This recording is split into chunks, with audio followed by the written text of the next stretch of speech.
This is Rock Talk with Mitch LaFon. Mitch LaFon. Welcome to this episode of Rock Talk with Mitch LaFon. Joining me on this episode, it is a working musician and drummer Ron Wikso. He has toured and recorded with Foreigner, Richie Sambora, David Lee Roth, Cher, and many more.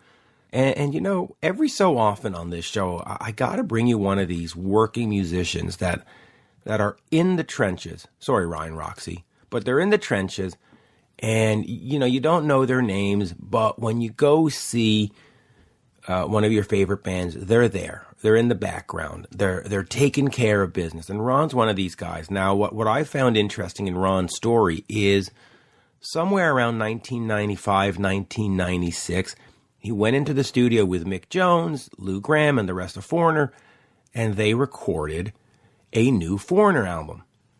And then Lou got sick, and those songs have never come out. So we're going to talk about that, and I've had a chance to hear those songs, and they are just great Foreigner songs. You know, if you like Mr. Moonlight, you would like these songs. So hopefully someday they will be released, and fans will have a chance to hear them. They are currently unreleased and sitting in people's hard drives, but there you go. And this episode, I will, as much as possible, try to do it rant-free, but there are some things that go on behind the scenes that just drive me nuts. You know, the last episode I talked about bands saying, well, if you talk to the ex-member, you can't talk to us. It's like, oh, get over it, you know, get over yourself, you know.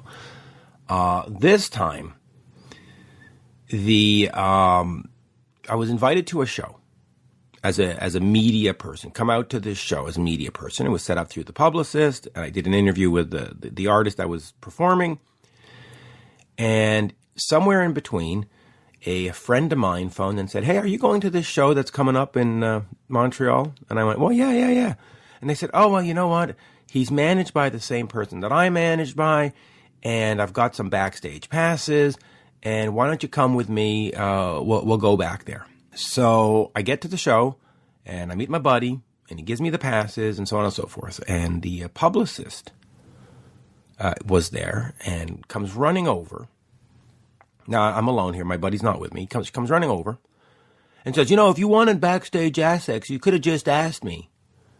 And I went, well, I said, I didn't even ask. It was my birthday recently, and my buddy said, hey, I'll be at the show. Well, you know, why don't you always have me backstage. It's my turn to pay you back. Why don't you just come, and I'll get you these passes. I never requested it.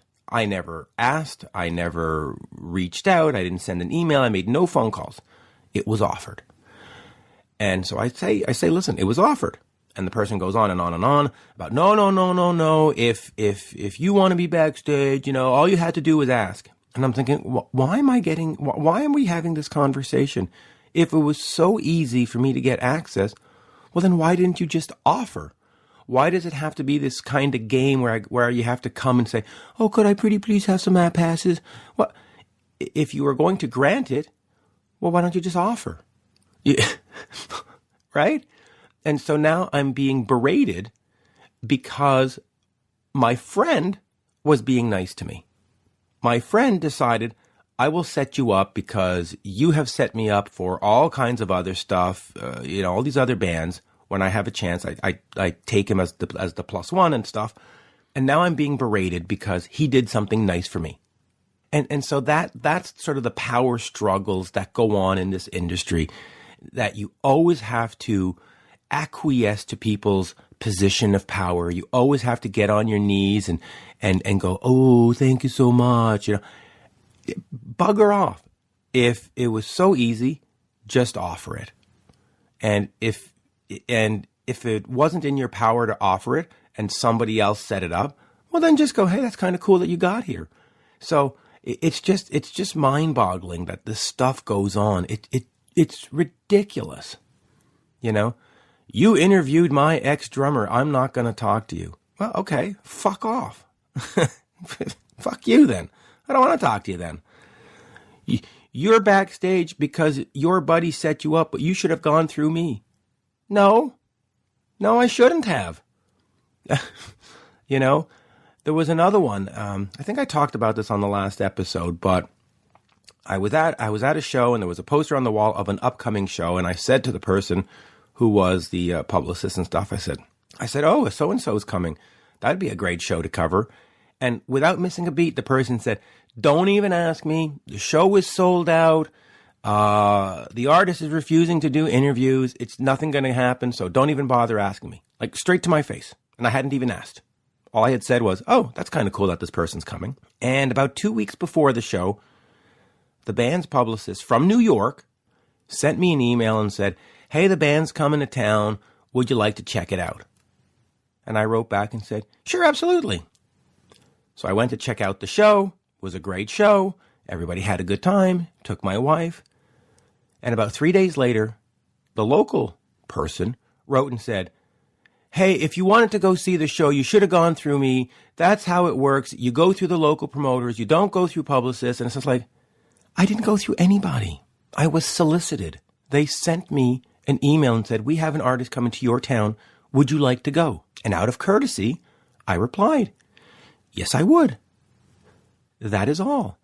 But there is this, I'm telling you, there are these gatekeepers or pseudo gatekeepers. They want to be gatekeepers who want to have this absolute power over you for no reason. And to all of them, go fuck yourself. Sorry for swearing, folks. I normally don't swear, but you know what? I've had it. I've had it with these gatekeepers. Go fuck yourself. Don't bother me. All right? The fact is in this business, for any show, any record, any interview, there's about 18 fucking people that send you an email or send you a text or send you something and say, would you like to? And I will continue to reply to everybody because I'm courteous. You know, there is nothing worse than when, listen, I send out a bunch of emails sometimes and you don't hear back. Hey, can I interview this band? Never hear a thing. Hey, can I review this record? Never hear a thing. And that, to me, that's rude. So you write me an email and say, hey, would you like to? I'm going to write back and say yes. Yes, I'm going to say yes. Or I'm going to say whatever. But I'm going to reply because I reply. And if 10 of you send me an email for the same artist or the same album, well, you figure it out.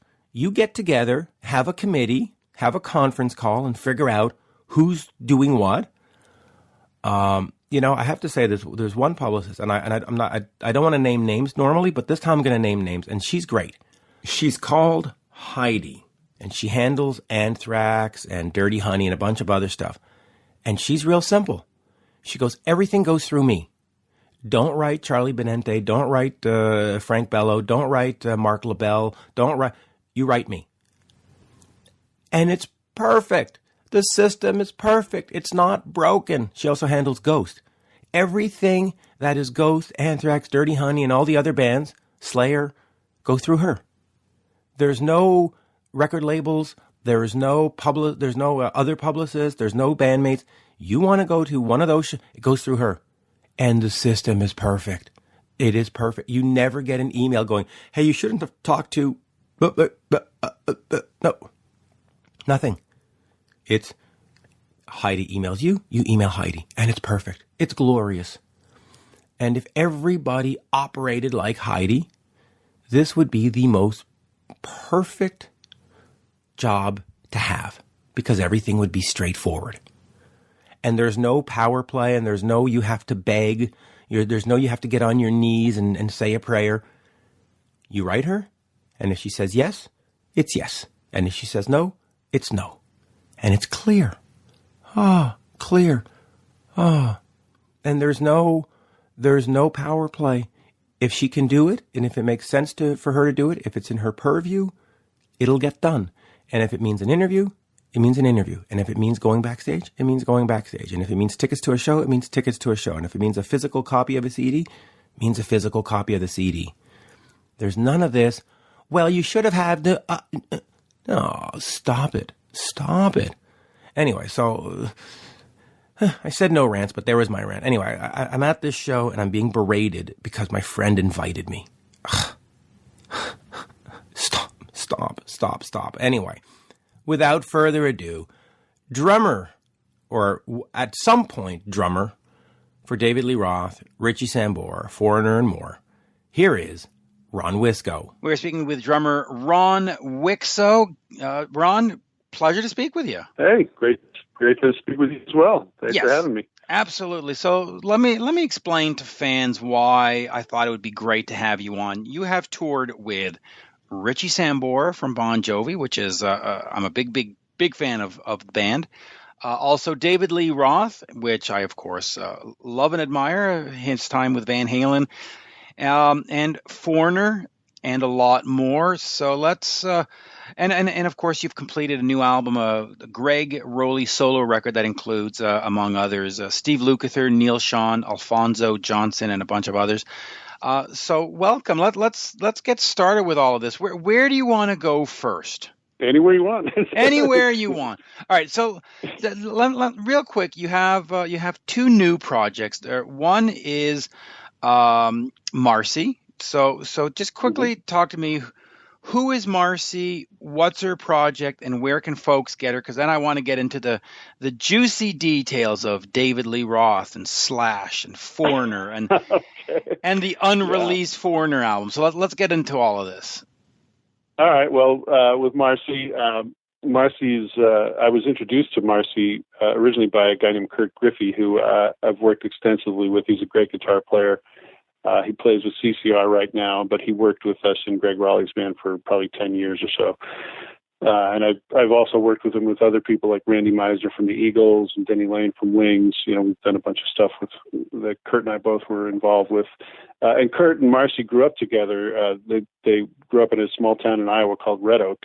And so anyway, you know, I met Marcy a couple times, and now we're together. She's my Valentine, I guess you'd call her. But Marcy's always loved music, and she's a great singer, and she never really had an opportunity to do anything. So she, you know, we were messing around in my studio, and you know, just kind of started recording just some things, just for the heck of it. You know, not with any sort of project in mind, and she kind of gravitated towards music that she felt was for her at least was comforting to her, and you know, in some stressful times. And she's had, you know, some illnesses in the family, and some, you know, her dad passed away, and so music has always been something that really kind of helped her through some of those things. So we made some music. The first record we did was called Covers of Comfort, which is basically cover songs that kind of, you know, were on her sort of comfort playlist, if you want to call it that, you know, that she thought maybe some other people might also enjoy. You know, it's not a rock record. It's not anything like stuff I've done with David Lee Roth or any of that. It's songs like, you know, Hallelujah and Make You Feel My Love, which is a Dylan song, and things like that. And we got some great musicians. Kurt is playing on it, and Tom Evans, who plays sax with the Eagles, he's playing on it, and he's also worked with U2 and Carly Simon and all kinds of people. And Wally Minko, who's an amazing Grammy-nominated keyboard player. He also worked in Gregg's band, but he's worked with John Anderson from Yes and Jean-Luc Ponty and Pink and Tony Braxton and just a ton of people. And anyway, so it's a great collection of musicians, and Marcy's singing on it. It's the first time she's ever done anything like that. And basically we're trying to, you know, appeal to people who maybe need a little, you know, comfort in their life or whatever. It's like I said, it's not a rock record, but it's diverse in you know, in terms of what I guess I would be known for. You know, and so you know, I produced it for her, and it's a project that we're doing together. And you can get it. It's on iTunes. It's on Spotify. It's on you know, her website, which is Marcy Requist, MarcyRequist.com. And yeah, that's basically what we're doing. Yeah, and it's an inspirational album, and I certainly recommend folks check that out. Now, one of the reasons that we got talking over the last few months was this Foreigner record that was done back in, I guess, what was it, 96, 97? Something like that? Well, the tracks that I did were done in '96, right before we did a tour. It was Foreigner, REO Speedwagon, and Peter Frampton.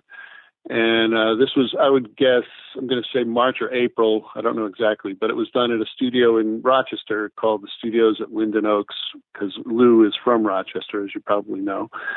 And so we went up there and we spent, I don't know, a week or two at this studio recording these tracks. And there are 5 tracks that I remember, 4 of which I have copies of with vocals. The other one didn't ever have a vocal on it that I know of. And, you know, I don't know what, if anything, they're ever going to do with them, but I thought the songs were really cool. And of course it was fun to do, you know, great musicians, great, being on a record with a singer like Lou Gramm and a guitar player like Mick Jones is always a joy for me, you know. It really is. So let me just look at it from the timeline. The band puts out in '91 Unusual Heat with a new singer. Lou Gramm's doing Shadow Kings and some solo stuff, and they finally managed to get back together in '94 for Mr. Moonlight. And then, whoops, nothing comes out until 2009's Can't Slow Down. But here in '96, you're recording an album, and you're 5 songs in, and I've had a chance actually myself to hear the songs. They sound spectacular. They are absolutely Foreigner songs. But what happened? Why did the plug get pulled? What were they just demos that were just going to be in demo form? Were they actually working towards an album, and then something happened? The record company money dries up. The band starts having fights. The weather changed. Like, why did the project stop? Well, you know, I don't know all the particulars, but the main thing that happened was when Lou got sick. He got the brain tumor the following year.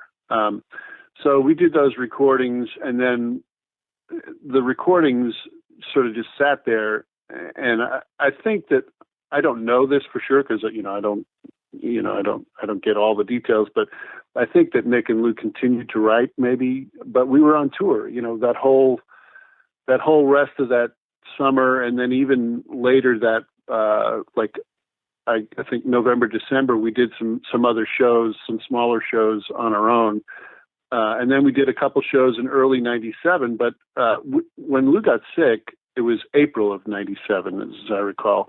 And we were getting ready to go to Japan. In fact, when I got the phone call, they didn't actually tell me why, but they said, don't go to the airport tomorrow. I mean, I was packed and ready to go. Our production manager was in Japan. Our gear was in Japan.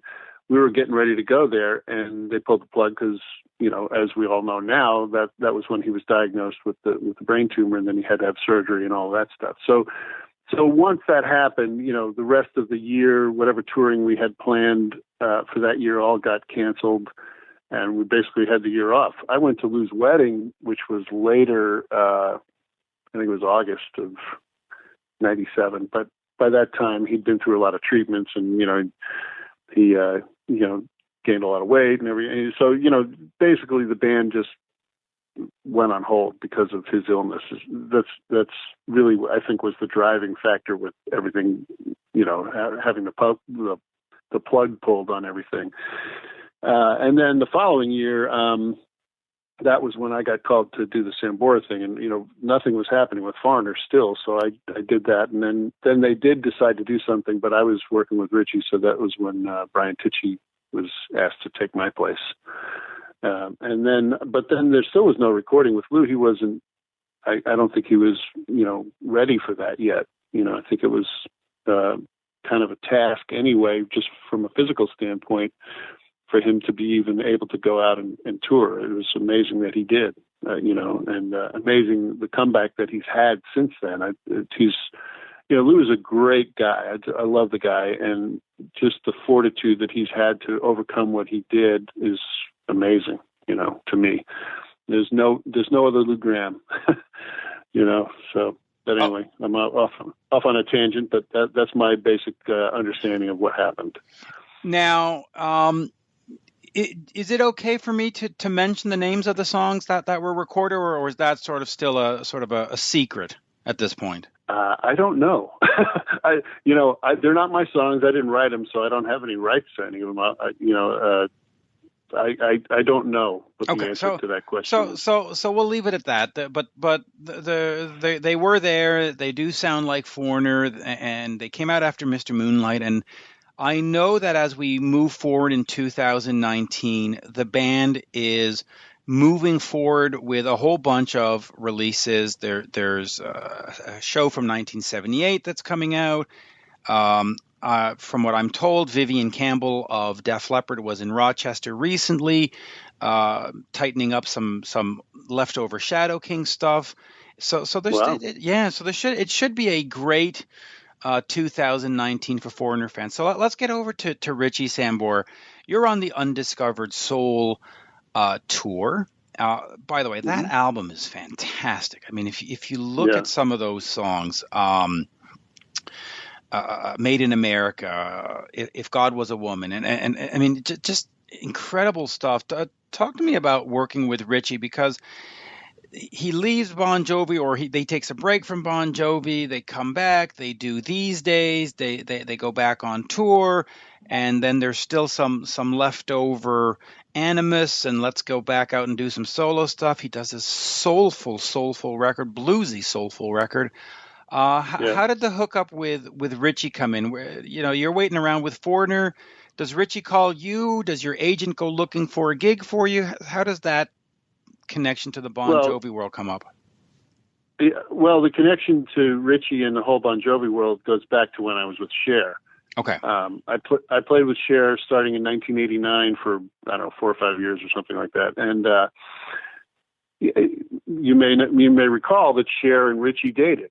And so Richie was around a lot, and we had a lot of our crew was Bon Jovi crew guys. Like our tour manager was Paul Korzelius, who works for Bon Jovi, and we had a whole bunch of people, lighting and carpenters and sound people and all that stuff that were from the Bon Jovi world. And we even had Hugh McDonald, who was the bass player for a large period of time that I was in Cher's band. In fact, the Live at the Mirage, which is a DVD video or whatever, Hugh is the bass player on that, and I'm the drummer, and Dave Amato from REO Speedwagon is the guitar player on that. And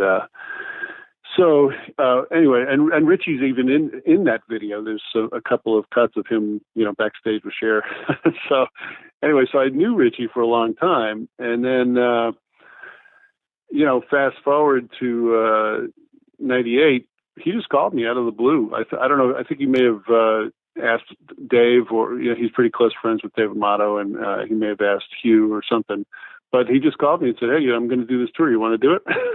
So I was like, "Sure, absolutely." I always loved Richie because he came and played with us a bunch of times with Cher, and he's got such a soulful voice and such a great spirit. He's always laughing and joking, and you see that smile on his face, and that's how he is, and that's at least how he was when I was around him, and that's how he was playing. You can find some YouTube videos from that tour that I did. There's a couple from Japan, and anyway, he just is really fun to play with, and so that's the connection. I knew him from Cher, and he called me, and I did it. It's one of the few tours that I did where I didn't have to audition.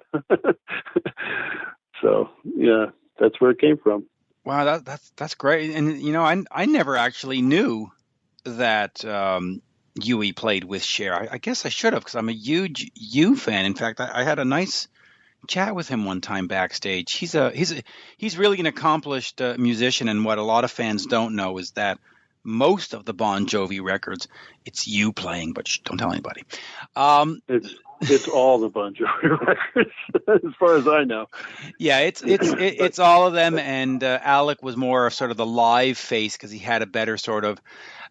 Hugh is a great guy, great thing, but his face for the public was sort of like the coach, and that's not what they were trying to sell back then, of course. Right, yeah.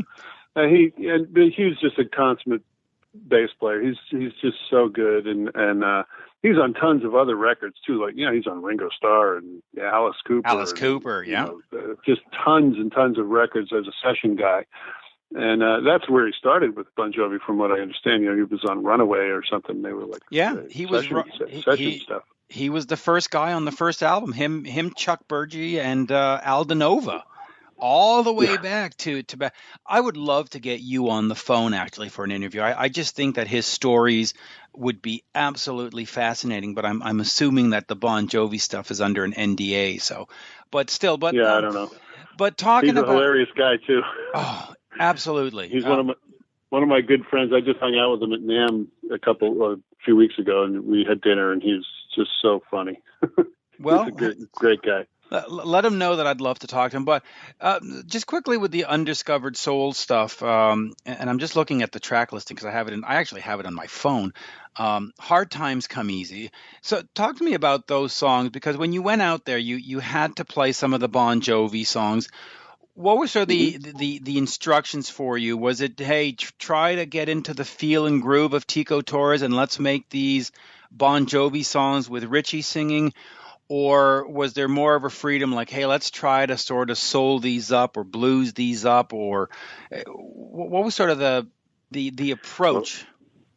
Well, Richie, he's a musician. He wasn't like trying to dictate. Obviously, there are things, the way I approach anything, whether it's Foreigner or David Lee Roth or Richie or whatever, if I'm learning the song, there's certain things that are kind of like signature parts, if you want to call them that, that you kind of have to play, unless you just completely change the arrangement. Like when we played Living on a Prayer with Richie, it wasn't the version that's on the Slippery When Wet record. It was it was like a slower version that he did, so there's more license to kind of do your own thing on that.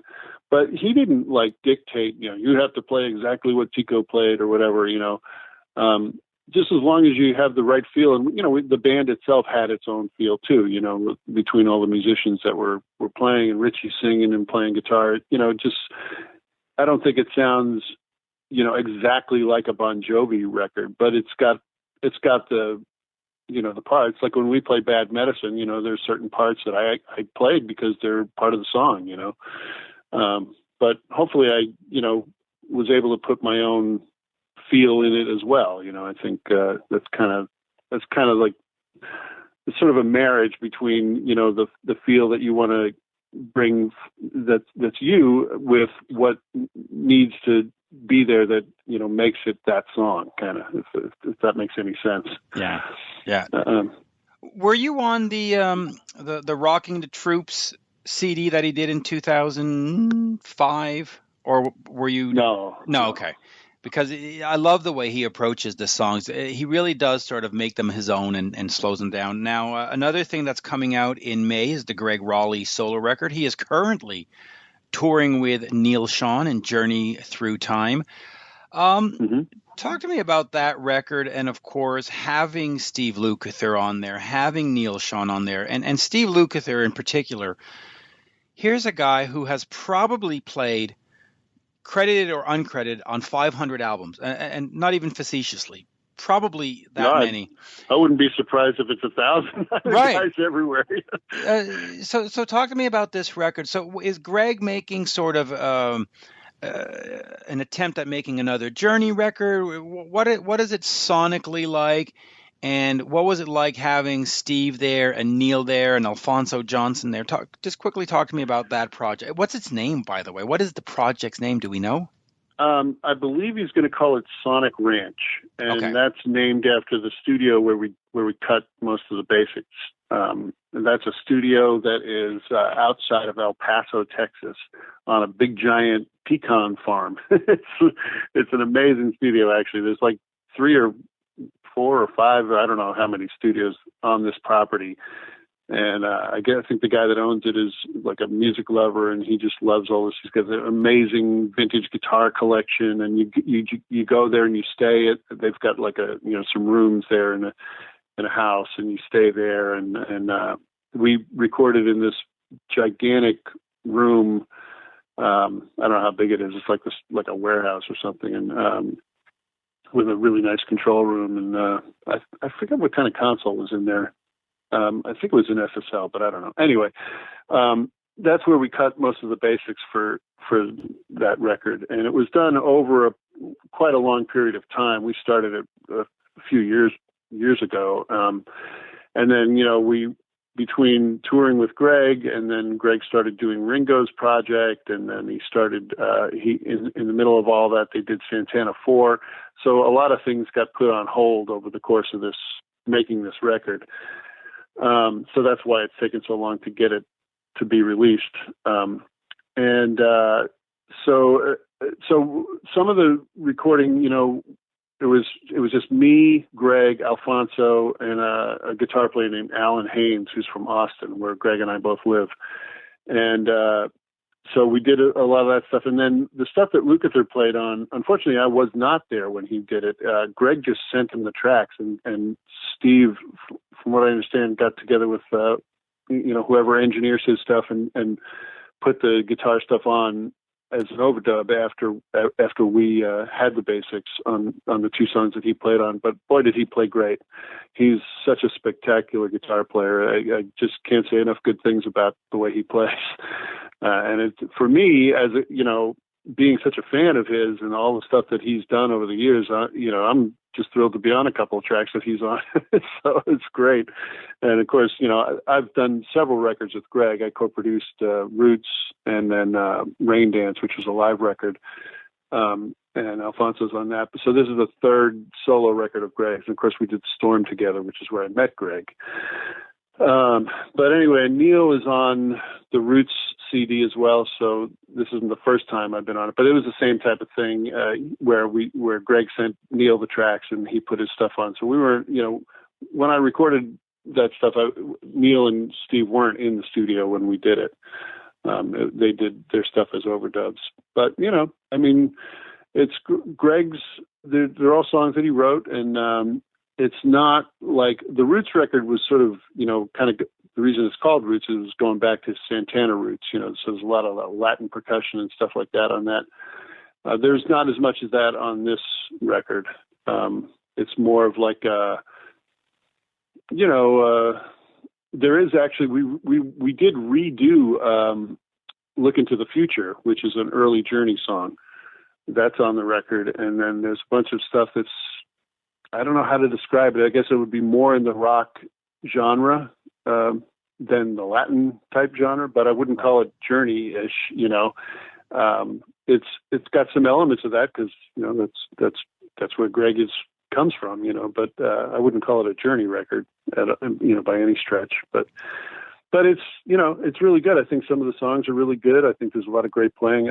For those of you who don't know, Alfonso Johnson is an amazing bass player. He played with Weather Report, and he's on a ton of records. Phil Collins, and he was in Santana for a long time, and he was in the Greg Rolie band for probably 10 years or something. So we all worked together quite a bit. And there's a whole other cast of characters. I can't even remember all the guys who were on it, but there's some great musicians. Kurt's playing some guitar. Rocket Rashad played on one song. Rocket and I played with David Lee Roth together, and he's on a ton of different things as well. Now, so there's yeah, it's going to be spectacular when that comes out. Now, I did want to ask you about CCR, Creedence Clearwater Revisited, and I want to ask, but just before we move on, there is, I forgot because we talked about unreleased records with Foreigner.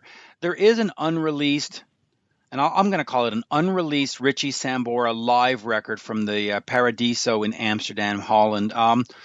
When was that recorded exactly? Around what year? And sort of what was the plan for it? And do we know why it never came out? I don't know why it never came out. That was recorded on our tour when we were in Europe, obviously, in Amsterdam. That would have been the summer of '98.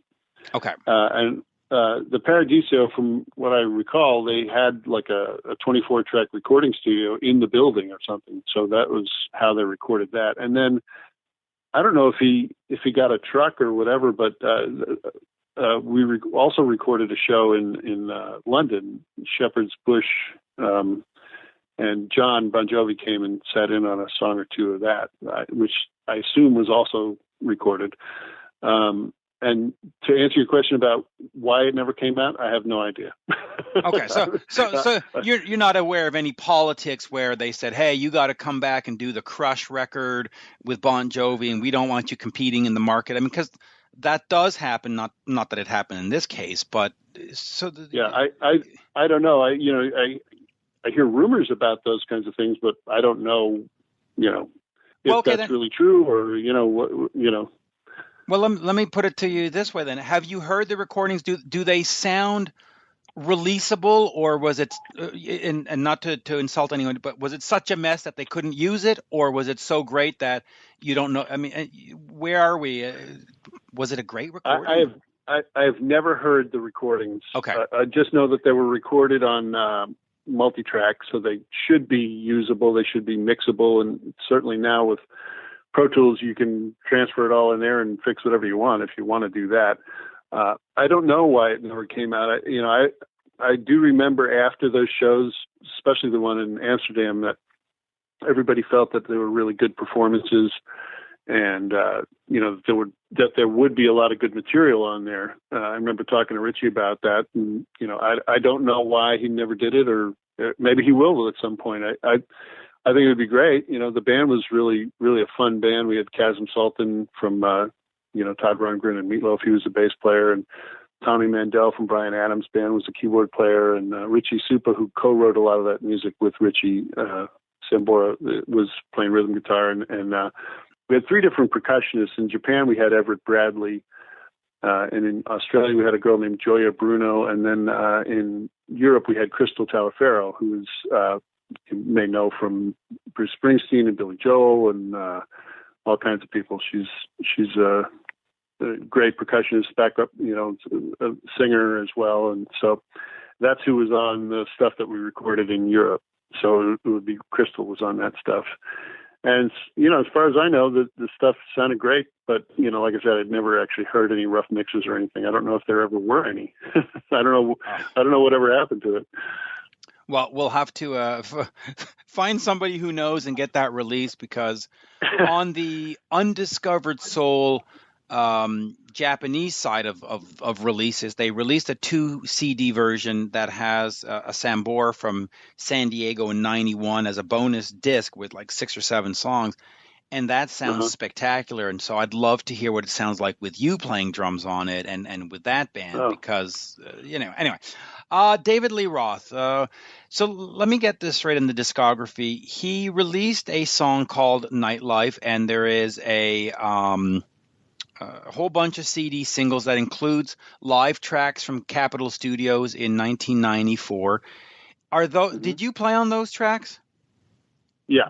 Okay, because I love the versions. There's a version of Panama that's it's fantastic. It's just sort of wild and loose and free and all over the place, and it's fun. It's just fun.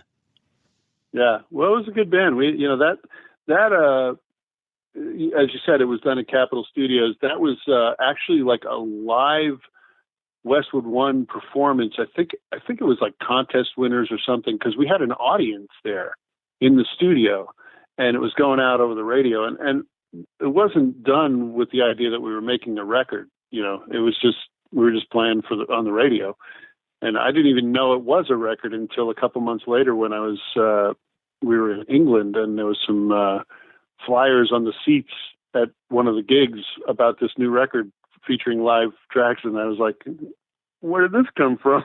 I had no idea that there was even going to be a record. But anyway, it became a record, and that's it. It's called Nightlife, I think, and so I think it was done sort of like as a limited edition. I think there's only like 6 or 8 songs on the whole thing or something. Well, like that. Yeah. What in fact it was is because I actually own it. I bought them because I'm a fan. Oh, okay. It's a 2 CD single collection for the single. So Nightlife is on one, and you've got Panama Live, Big Train Live, and Experience Live. That's disc 1. And then if you can find it, disc 2 has Nightlife, the single, of course, and then Jump Live and She's My Machine Live. And when I make a Van Halen playlist, I always throw in that Jump Live and that Panama Live, because they're just fun. They're loosey goosey. It's Dave having fun. Lyrically, it's all over the place. It's great. It's that's what music should do. It should put a smile on your face, and listening to those versions puts a smile on your face. Yeah. But all right, talk to me a little bit about David Lee Roth, because my co-host here on the show is Alan Niven from. He managed Guns N' Roses. He wrote most of the songs for Great White. He managed Great White as well.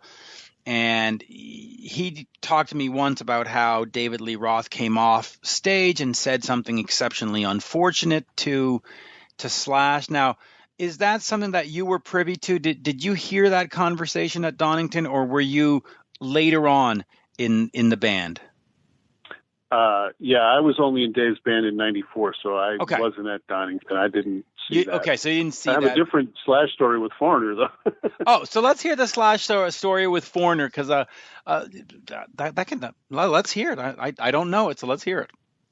Oh, well, we were playing in Phoenix on that tour with Aria Speedwagon and Frampton, and it was 4 million degrees outside or whatever, and it was an outdoor show at I think it was called Blockbuster Pavilion or something like that, and they had these air conditioning ducts on the stage for the performers. Anyway, Slash came, and he's a super nice guy. He came before we played, and we worked out he was going to play on Hot Blooded, which was the last song of the show, and in between that time he had a chance to knock a few back. so when he got on stage, he was kind of, he played great, but he just was, kind of a little bit less coherent than he was before the show. And so the first thing he did was he smashed some of those air conditioning vents. He stood on top of a couple of the subwoofer cabinets, which were in the pit in front of the stage, with a big X on them, so you weren't supposed to stand on them. And the reason why is because they were on wheels. So he put one foot on one cabinet and one on the other one, and they started rolling, like in opposite directions. So the security guys were having to hold the cabinets there so he didn't kill himself, which he didn't, and it all turned out great. And it was just fun, he was a really fun guy, and, it was just one of those things that you just laugh about, But anyway, yeah, there you go. That's great. Now, Van Halen in 1996 released Best of Volume 1. David goes in and does Can't Get This Stuff No More and Me, Wise Magic. How far back, or were you privy to them in 94 or 95 reaching out to Dave? Was the Van Halen discussion going on at that time when you were in the band? Were you hearing rumors of there might be a reunion, there might be these songs, or did you have any knowledge of any of that? No, not really. Okay. Dave, he was kind of on his own little thing. We were just in the band, basically. So I didn't hear any of that stuff. I mean, not that it wasn't discussed among some people. Maybe it was, but not with me. So I didn't know any of that. Didn't know any of that. Now, so when you look at, so talk to me just real quickly about being sort of a, and is the appropriate term a hired gun musician, or is that disparaging? That's it's the right term, right? They made a whole movie called Hired Gun. Yeah, I know. Yeah, no, I guess that would be the appropriate term. There's a difference between being a hired guy, where somebody owns the company or whatever you want to call it, and being a band member where you're a co-owner of the company, So when I was in the Storm, I was a band member with, an equal member with Greg Rolie and Ross Valerie and Kevin Chalfant and Josh Ramos. I took Steve Smith's place in that band, actually. And so, if there's any ongoing royalties for that, we all participate in that. Songwriting royalties are separate, but when you're hired to play on a tour, or with a band or whatever, you're paid your salary or whatever, and you're paid for recordings or whatever you do, but you're not an owner of the company. Like Foreigner's business is owned by Mick, so everybody that works for that band is basically on one level or another is hired, of Mick and Lou, I suppose, when Lou was in it. But now that Lou isn't in it, I know he's doing some reunion stuff with them. But it's Mick's company, Foreigner Inc. or whatever it's called. Foreigner Inc. Yeah, well, probably Foreigner Music Inc. or something. Just real quick on the Storm. A couple albums come out. You tour in support of Bryan Adams in early '92. Mm-hmm. What was sort of how can I put this? The band was put together. Was it meant to be sort of a super group and we'll do a couple of albums and then we'll go back to our regular bands? Or was it a perception that, listen, Journey is slowing down and Gregg is not in, was this to be the next big thing, or was this sort of a pickup band and we're just going to have some fun and make a couple albums? What was sort of the game plan for the Storm? Well, I think, I wasn't there in the very beginning. As I said, Steve Smith was the drummer on the first record. I did the second record and co-wrote a couple of songs on that with them. Eye of the Storm. Eye of the Storm, right, yeah. At that time, I think the seeds for that were around 1990. I was in Cher's band at that time. And it was sort of like Journey's sort of not really doing anything, and Neil and Jonathan were off doing Bad English, and so Kevin Chalfant and Greg had written some stuff, and it got played for Herbie Herbert, who was Journey's manager, and then played for a couple of the folks at Interscope Records, Jimmy Iovine and Bo Hill and Ted Field, and my understanding was that, they felt like this was, this could be sort of like a continuation of Journey. It had 3 Journey members, and Kevin sounds a lot like Steve Perry. And so it could be a continuation of that. And then, initially there was some success with that. The first couple of singles did all right. And we opened for Bryan Adams. We opened for Peter Frampton. We did a bunch of touring. And so, it was going all right, and we made the second record for Interscope. That was done, when we were still signed to Interscope. But we made that record in 1993. It didn't get released for another 3 years. But in the interim, what happened really was that Interscope sort of shifted direction. That was when, grunge and rap and stuff started to become more prominent, and we. That type of music, melodic rock or whatever you want to call it, was sort of out of favor at the moment. So they just elected not to release it. And even though they'd paid for it, and then eventually they gave us the masters, and we were able to get it released on some independent labels. It's actually released on 3 different labels. One in Europe, it was under a label called Music for Nations. And then in Japan, it was called Avex, Bare Knuckle or something like that. And then I don't even remember the name of the label in the U.S. that released it, but it was 3 different releases, and it was over the course of like 96 through 98. I think that thing eventually saw the light of day, if you will, but never with the backing of a major label or touring. And by the time that we were able to release it, we'd all moved on.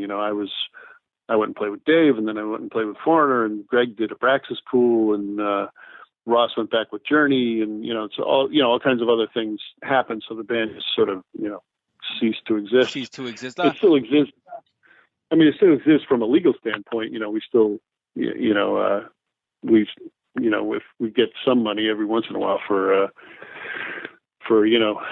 it gets played or gets spun on Spotify or whatever. But, yeah, the entire 0.6 cent. Yeah, exactly. Yeah, every couple of years you can buy yourself lunch.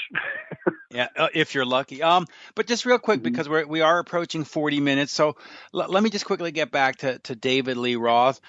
What was that tour like? What was it like touring with Dave?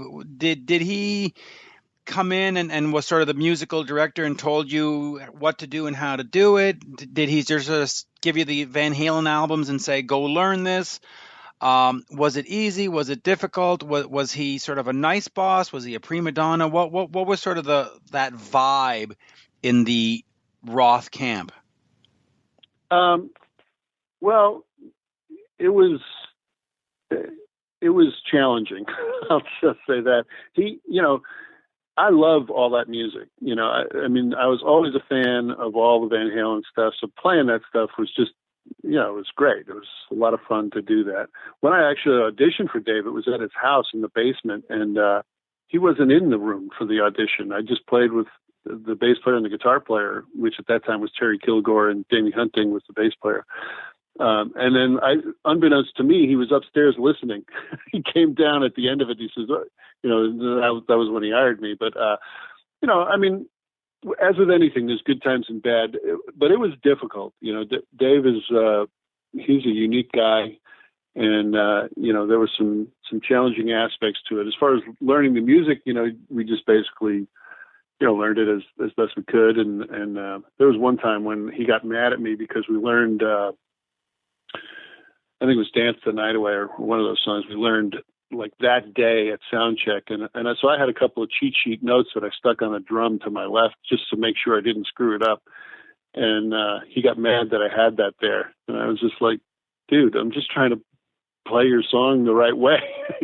Would you prefer I screw it up? I don't know, but yeah. So there are some things that were challenging about that. I think he was maybe going through some stuff then too, but he's, as everybody knows, he's a quirky guy, Yeah, he's a little bit quirky. So let me just move on here for a second here. Like I said, so you've done David Lee Roth, Cher, Sambora, Foreigner, CCR, Greg Rolie, Storm, Denny Lane, etc. What was your best experience, and why? Was it just sort of financially it was a good situation? Was it just musically it was just the music you preferred to play? Sort of, if there's one band you could go back with, or one band that Dave Meniketti, of course, from Y&T, where would you like to go back and just that was it, that was that moment, that everything was the way it should be for a touring or a hired gun musician? Gosh, I could answer that question. The different ones for different reasons. Foreigner was amazing. Just what a catalog, Sambora, same thing. Great catalog, amazing musicianship, really fun to play. Gregg is, I think probably on a musicianship level, just, it's a different thing than playing, straight rock stuff when you're doing all the Santana stuff with all the percussion, and it's a different approach than just the standard rock stuff. So I went to Berkeley in Boston many years ago. In fact, Tom Gimbel from Foreigner, we met at Berkeley when we were 17 years old. But anyway, so I've played some jazz, and some of that stuff actually came into play playing with Gregg, and so there was more musical stretching with that, I guess you'd say, and musically diverse. So that was really great, and a super great bunch of guys that really loved being together and having a great time. We used to get people coming up to us all the time saying, "God, you guys look like you're having such a great time," and it's because we were. We really enjoyed each other's company, and touring can be difficult. You're dealing with different personalities, and that's half the battle is getting along with everyone and having it be fun, and so it's difficult to pick just one, but if I could put them all together somehow, that would be great. But I don't know. I've been very fortunate. I have no complaints. I've played with some amazing musicians, played amazing catalogs of music with the people who created it, and I'm very lucky. So yeah, you can't complain. And I'm gonna say that for you, probably doing the Foreigner stuff, because that was sort of a band situation.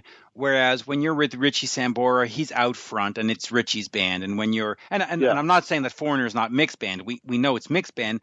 But it's still, this is Foreigner 1996, or this is Foreigner whatever, and it's presented as a band, whereas the other ones is like, no, I'm Cher and you're in the back, and I'm David Lee Roth. Right? And I don't mean that to be mean to them, but listen, that's what it is. From a fan's perspective, that's what it is. And so with Foreigner, you're playing Hot Blooded and Dirty White Boy, you're a band, you're a catalog. The fans are eating it up. That just must have been incredibly spectacular. And I hope for you. It was great.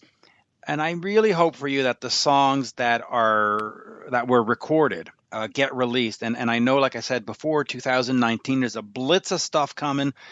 And hopefully, maybe, fingers crossed, that some of the stuff you played on gets its due. It's Day in the Sunshine. Would be absolutely great. Well, you great. heard them. I think they're good songs. And so I think they stand up to the Foreigner, litmus test, if you want to call it that. So. Oh, listen, I've heard them. I think they're fantastic. I think Lou's voice on them is great. I think the songs are exactly what Foreigner should be. They are, and I know people get all, but it's radio friendly. It's radio friendly rock, and nothing wrong with them. And by the way, I think, if I'm not mistaken, I think it's the last stuff that Lou recorded before he got sick. Yes. So his voice was in really excellent form at that time too. And the band was tight. Did those tracks include Bruce Turgeon? Yes, right? Yeah, Bruce. It's Bruce, me, Jeff Jacobs, Mick, and Lou. Yeah, Bruce is great. Bruce is the man. He's Lou Gramm's shadow, basically. He's fantastic. Well, they grew up together. They're both from the same area. They were in Black Sheep. Black Sheep, right? Together, and and the solo band, some of the solo stuff, and Shadow King. Bruce is in all of that stuff. So let's. I got a quick piece of Cher trivia for you. Yes, go ahead. There are two members of the band that I played in with Cher that are members of the Rock and Roll Hall of Fame. Neither one of them are Cher. Do you know who they are? Well, Hugh McDonald. Yep. Who else is in the Rock and Roll Hall of Fame that might have played with Cher? Well, I mean, Richie Sambora played on their albums. Does that count? No, I'm just talking about the touring band. Okay, so. But so three technically, right? Because what was that album that Richie played on? Oh God, hold on. This is why we have computers in front of us, so we can quickly look it up. Richie Sambora, I can't spell Sambora. I am getting that tired. But so who are they? And then I will dig up the Cher stuff. The other person that was on that tour with us was Darlene Love. Oh right. See, and she's in the Hall of Fame. But I think it's funny that Darlene and Hugh are both in the Hall of Fame. Hugh with Bon Jovi, of course, but Cher isn't, which I find sort of strange. Yeah, and when you have like Madonna and all these other girls in there, Of course, Pat Benatar isn't in there either, which is really weird. But well, listen, considering some of the bands we've mentioned, isn't it particularly strange that Foreigner is not in there?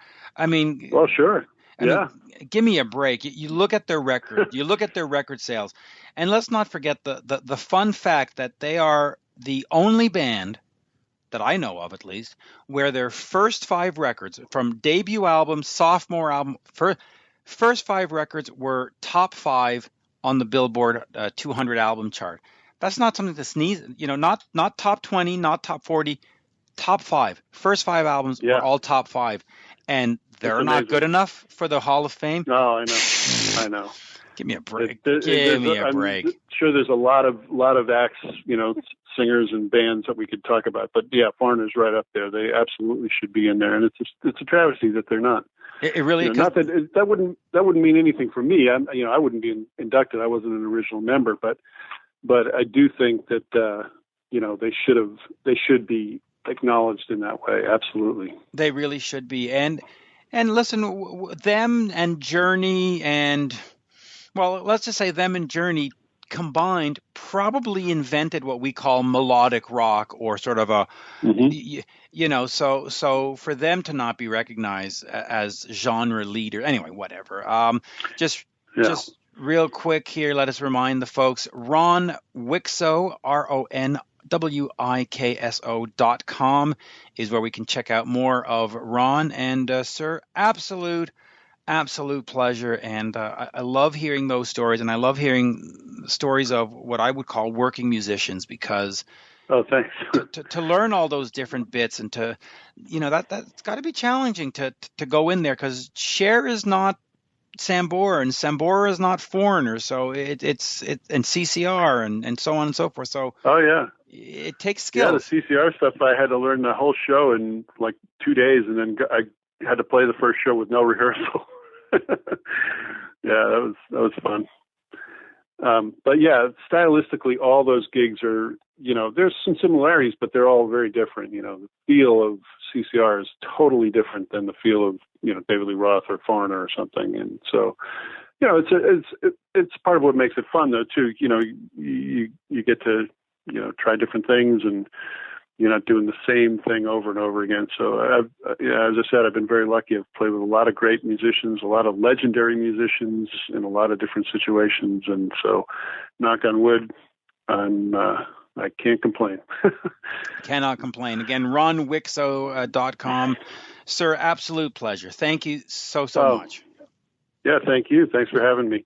Absolutely. And keep me posted on whatever else is coming out, and we'll do this again. Okay, sounds great, Mitch. Thanks. Cheers. Have a good one. You too. Bye-bye. Bye-bye.